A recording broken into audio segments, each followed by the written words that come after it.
A few years ago, there was a lot of fear about the idea of the Great Reset.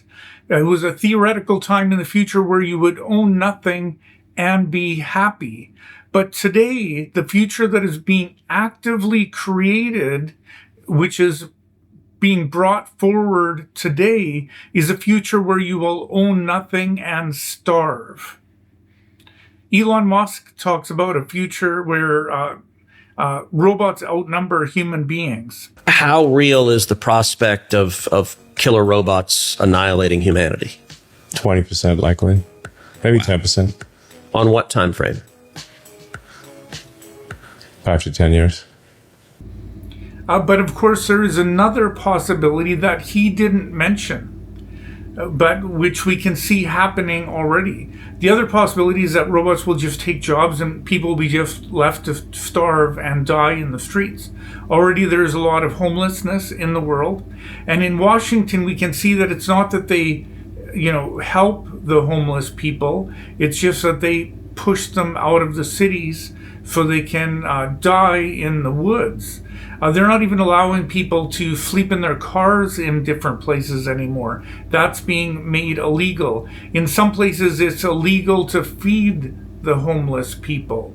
They basically just want them to die. They're creating a huge amount of concentration camps so people who lose their jobs and would complain and would protest, they'll have more places to just lock them up while they die of starvation and disease in those concentration camps.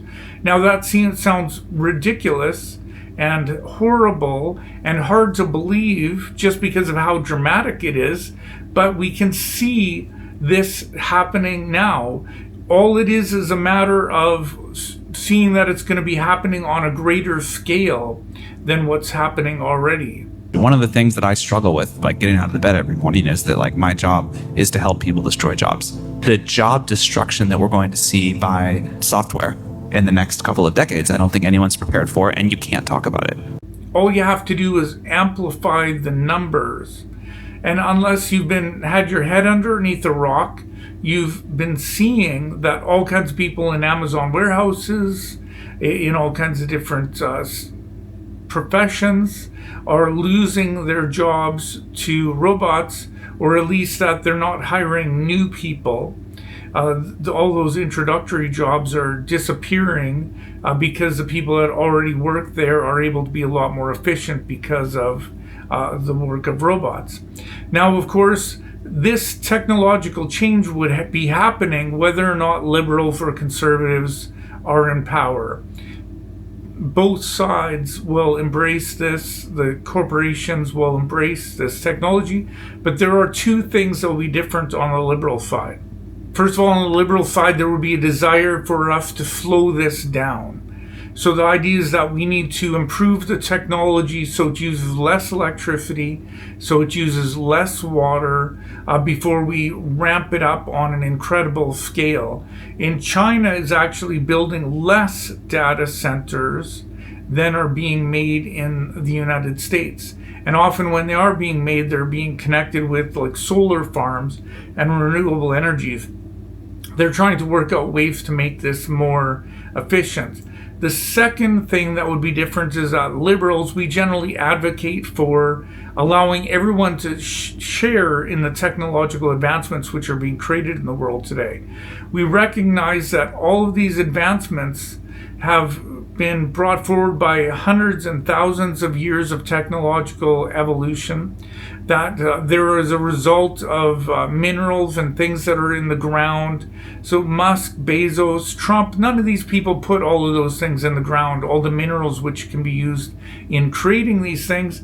And also the technology and the science behind developing all of these things has been developed over thousands of years. The math for it, a slow development of the technology which we are using in all of these things. So we recognize that no one has created these things on their own and deserves all of the benefit of these things.